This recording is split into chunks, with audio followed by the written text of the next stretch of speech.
Next live, man. Shout out Up Next Live. Shout out Up Next Live. Gang, it's the big step of the well-known flexer here with Up Next Live, man.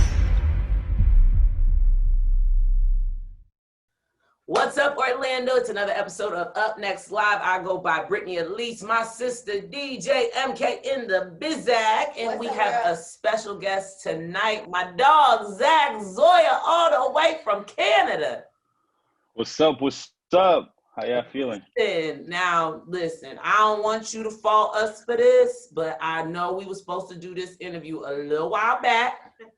We had some technical difficulties, the audio, the camera. Things was not really what it was. Is we was trying to really go big, and when you I get it. Big, I get it. Yeah, I try to do the whole. I understand that. It didn't work out, so we're still working that out. But we know how to set up our setup, so we was like, we're gonna run it back and we're gonna do it again. So don't hold us for that the next time I come to Canada, okay? Act like it's all good. It's all love. It's all love. But it seems as though throughout 2020, the pandemic, you have not taken your foot off the gas. Like, no matter what, you are putting out music, you are doing videos, you are getting things done. Actually, I just read where during the playoff games, they were here in the bubble. We're from Orlando, so they were here in Orlando with us in the bubble. True. It looks like they were playing your song Le Cap during the Toronto playoff series. That's just crazy. What was that feeling like when you were playing your song? Huge shout out to the whole Toronto team and the whole people that made it happen. It's one of those things where you go on TV and it's like, what? Okay. Oh, is that yo, it's me? Is that? See what I mean? So it's just like one thing checked off the bucket list type thing. You see what I mean? Right. Like it's just that's a good bucket it's a stamp of approval. Most definitely. And it's the song that they're using to get amped up to play this game. Right. Everybody's fighting to be the last team standing. And that's the song that they choose. Right. So that's like if it were me, I'd feel like energy on point. I've made something to get people energized. And that's the beautiful thing. Oh, for sure. And on top of that, like, I think I saw, like, on Twitter, I saw Kanye West was watching the game on like a half a wall of like, I've seen that. Like a gym, like he had his whole stadium. So I'm like, technically, my song might have played full blast for Kanye West. For Kanye. That's what we're going to write on the resume. I performed for Kanye. Listen, exactly. I'm here with you. High definition performance for Kanye West. Exclusive performance. Well, I want to talk a little bit about the song Le Cap, because one thing that I found very interesting about you, which I think is like almost like a triple, quadruple, I don't even know what the fifth version of that is, threat of your creativity is your background. Now, you're from Montreal, Quebec. Exactly. I told MK when we got on, I was going to say bonsoir. Woo! Bonsoir. Okay. I got a little more for you. Voulez-vous coucher avec toi? Avec moi. She practiced about 10 times. I had to make sure I got that right for you. But that's one of the biggest things I felt that was so intriguing to me, that you're from Montreal, but your father is from South Africa. But when you rap and you sing, you rap in English. But then I've seen you do interviews in French. And then I've seen you go from English to French in a matter of 2 words. So I just think it's so cool about you that you can do that. How did the song Le Cap come about? Because I see it was produced by Boy Wonder. And how do you use all of your background, your being of your DNA, creative DNA, to come up with these type of songs?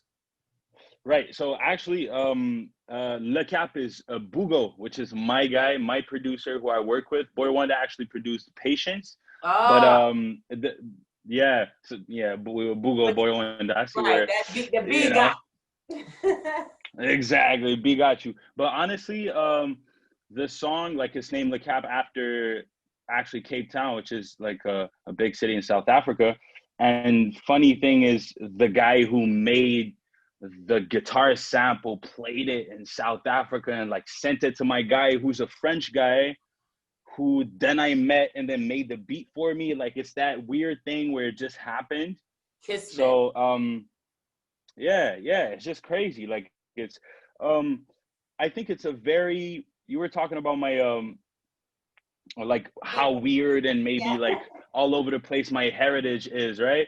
And I think Le Cap is a good example of how I show that, like showcase that through my music, in the sense that that song is really written from a like a percussive point of view, like where my voice, I try to use my voice as an instrument on top of the production. You see what I mean? And I think that's one of the great maybe an advantage I have in speaking French too, because you can think outside the box of your native language. You see what I'm saying? So like sometimes I say you only speak one language, you can be caught up in like certain expressions and certain way of going about saying things. And I think anybody who's bilingual, it's not really just a French English thing. I mean, in the US, I'm pretty sure a lot of people speak Spanish as well, you know, a whole lot of that. So I think it gives you like okay, I could say things in a different way, even though I speak this language. So I think it makes it unique. You know what I'm saying? Like it makes it a little special. What do you think? Because the from where you're from, you guys call it province, provinces, that would which be are equivalent states. to state, right? Okay, so Exactly. the province that you're from is, you guys typically speak French. So what made you want to put music out more in English than French? What was the influence of that direction? How could I compare that? I think it would be a thing where like the whole, it's like the whole state is mostly French, but then the main city is so multicultural that there's a lot of English there. Like a lot of people, if not most people in the city, speak French. You see what I'm saying? Like it's very diverse, so we get a lot of different kinds of French and different types of English, but it's really outside the city where it's like 100% French. So if you live in Montreal, people live in English. You see what I'm saying? Like we actually, you mentioned that I hopped from French to English. We call it Fringlish, which is how everybody talks here. You'll just switch back and forth. Like you'll pay and ask for how much it is in French and then say thank you in English. You know, like it'll go back and forth. It's a thing in Montreal. So English is always there. Yeah. So definitely when you move to the big city, like any other place, like there's that main city in this state, wherever, where you usually converge when you're trying to make it in the music biz. You see what I'm saying? So whenever you do that, like English is a lot more prevalent in the city. So I see. No, I've been to Toronto before, and my friend was like, "No, you need to go to Montreal," and I was like, "Okay, I'll go." And the pandemic came, and I was like, "Okay, I'm gonna sit down because I can't go anywhere." But how has the pandemic been for you in Canada? It's very different here in the United States, but how has it been there, and how have you been able to get through it with your creative process and continuing on? Right. Like you mentioned before, like I've been busy all through the pandemic, and I think like that's just I'm extremely fortunate for that and like extremely thankful for that. And I think it's just it just kind of happened. First of all, like restrictions were kind of tight, but so like no shows, no festivals, nothing for like the whole of summer. But it really allowed me to tap in and lock in a studio with producers that I might have not had the time to work with if it wasn't for this big height. Like we would have been on the road. Everybody would have been somewhere, like running around doing shows. You wouldn't have time. So it really gave me like the opportunity to lean back and like step back and then sit down and really work on the creative process. I think I got a lot better at writing, a lot better at performing. I had the chance to collaborate with a lot of people over here. So it was like character building, if you will. And like I said, I was very fortunate where we still had like, I got big opportunities in terms of like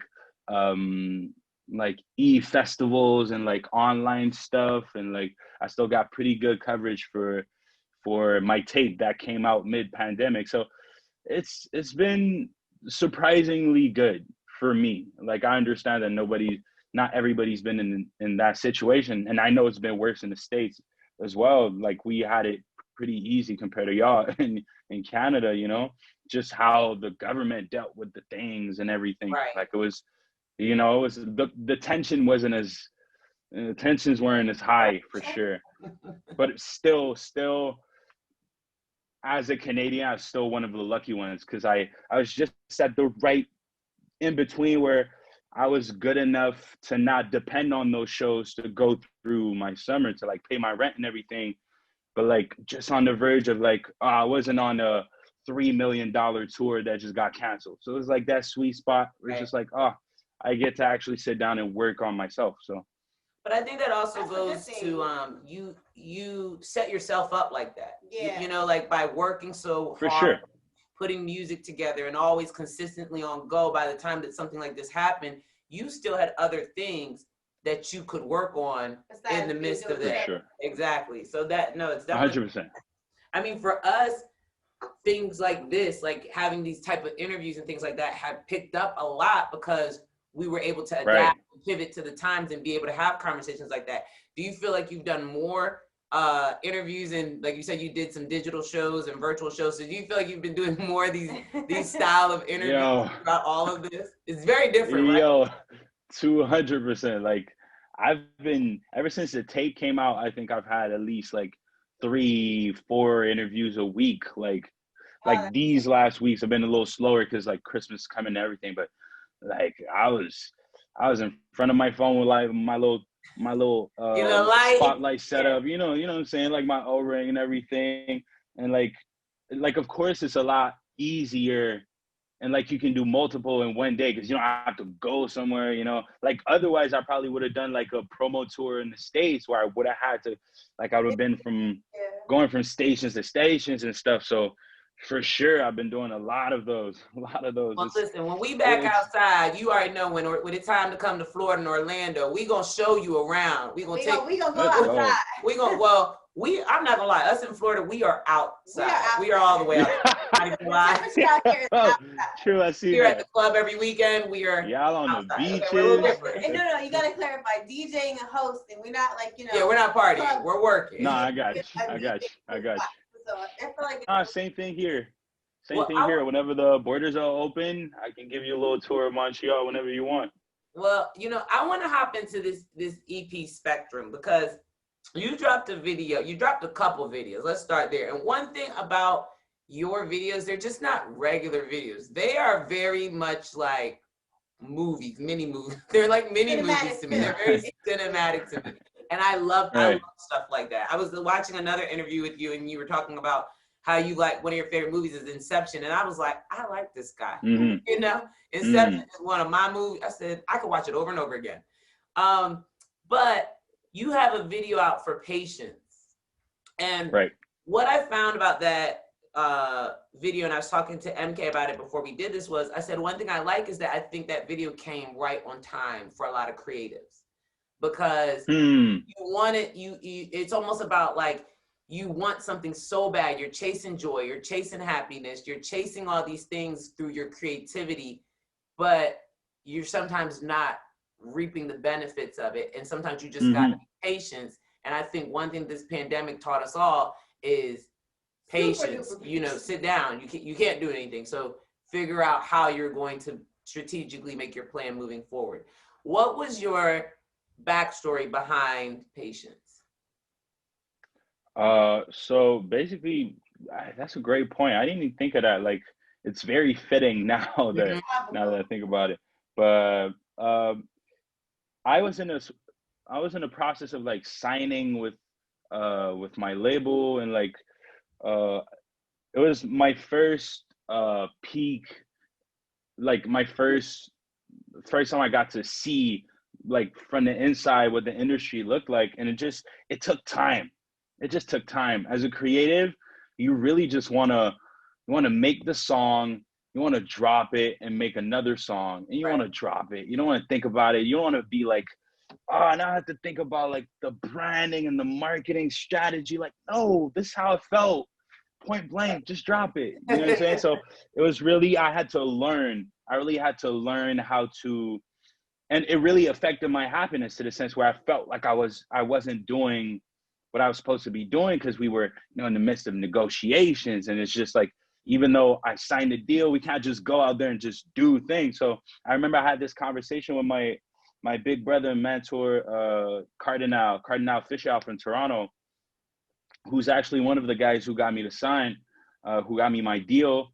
And he was talking, we had this conversation where he literally just told me, like, what are you up to? What do you want from this? And who are you? Type of thing. I was like, nah, I don't want to have to think. Oh, I'm me. Stop all that deep stuff. I'm just me. You know what I'm saying? But then I took a second to reflect on it, and I just kind of wrote this song as like a diary entry. You see what I mean? Like an entry in my diary. I just explain my life, what I'm going through, what I feel like, I did this, and I feel like this when this happens. And I talk about how it affects me, just the process of just what I'm going through in my personal life, just what I care about, what I don't, what I want from this life, what I'm scared about. And the conclusion, like the summary of all of this, like the sum of all of that, comes down to it doesn't just happen like in a second. Like the lesson I'm trying to teach myself is a lesson of content, like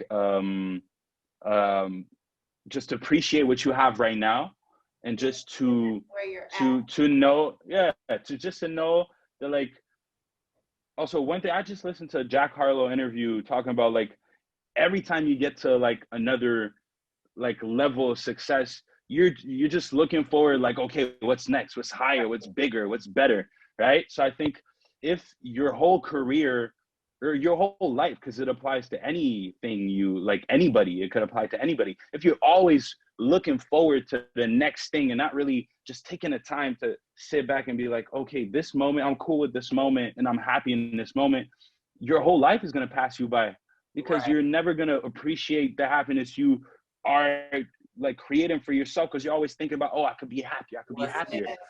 So the lesson is, see what I'm saying? Like, right. Present, child. So, like, I'm gonna finger pops on that one. Keep finger pops. No, that's right. It's real. I've heard a lot of people say that they've really learned how to be more present this year than they have before. And right. Like that patience. You have to. You have to. It was really like a, you have to, you're all in or all out. Like this year, I think a lot of people just bettered themselves a lot, and a lot of people struggle because it's hard to like stay steady when things are like going up and down like this, and like borders are open, borders are not open, there's a spike in cases, Black Lives Matter, like everything has been a mess everywhere. So on top of an election. Right, on top of an election. And now a vaccine. Like, what are we doing? Now the vaccine. What are we doing? Well, this is the $1 million part of this whole situation right now. So first, I want to congratulate you. I seen on Spotify you had 960,000 over that streams for 2020. Yes. So I want to know what is up next and what is your goal for 2021? That's a tough question. What is next is pretty straightforward. I'm already working on some new music. I'm already working on a second tape. We're already thinking about the visuals. We're already thinking it all out. So that's definitely coming. Some more music, because that's what it's all about. And what's coming for, like, what do I want from 2021? Well, one thing that 2020 taught me is that to not like make my mind up on everything, because it changes. So like last year I was supposed to do a whole bunch of festivals. I thought I'd probably be in a different place right now. Think about visas. I probably have to travel and everything. And now, boom, I'm back home. So like all of my priorities have had to like shift totally. So I'm kind of like reticent to like set precise, like just very specific goals when circumstances might change and those won't really make sense anymore. So definitely more music, better music. I think what I know I want to focus on for myself is really about bettering myself and like being healthier. Just like it's really like for the first time and maybe for the last time in my life, we don't know, like we get a whole lot of free time. like a whole lot of time just to think for yourself and like, okay, what do I do? I can work on a lot of stuff. I can learn guitar. I can read a lot of books. I can talk to specific friends and work on specific things. So I think I'll work on learning a lot more in the music process. I'm very focused on the vocals. I'm not super good at like producing and everything, and I think I'd like to get into that. So I'll work on. I'll come out of. I'm in 2021. I'll be a better musician. Now listen, we're gonna hold you to that. We're gonna check up on you mid-2021. Please do. Please do. Accountability check-in. Right, we are accountability partners. We will ask. That's why we want to know what's up next. Right. So when you see us call, no bonsoir. It's us again. It's me. No, I want to thank you for tapping in with us today. Definitely, this will not be the last. Once we are outside, I'm coming to Montreal. You come to Orlando. Either way, vice versa. We're going to make it work. And we look forward to seeing what's up next. For sure. Thank you, Brittany. Thank you for having me. And yeah, it's been good talking to y'all. Whenever you're in town, hit me up. For sure, for sure.